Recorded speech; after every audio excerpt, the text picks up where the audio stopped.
আসসালামু আলাইকুম বন্ধুরা, আপনারা সবাই কেমন আছেন? আসলে ভালো আছেন, আমিও ভালো আছি।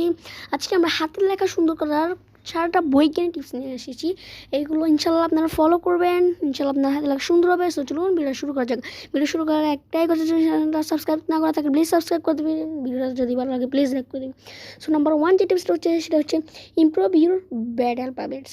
আপনি প্রথমে একটা পৃষ্ঠা নেবেন, ওই পৃষ্ঠায় আপনি কোনো কিছু লিখবেন।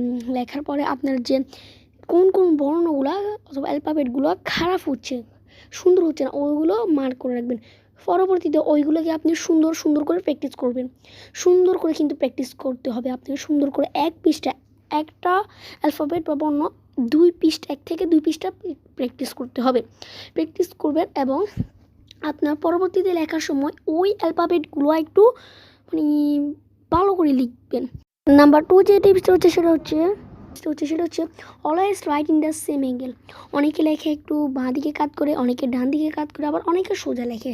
সো আপনি যদি একটা খাতায় লিখতে চান, হয়তো একটা অ্যাঙ্গেলে লিখবেন, হয়তো বাম, না হয় সোজা, যে সমান বরাবরই এই অ্যাঙ্গেলে লিখবেন।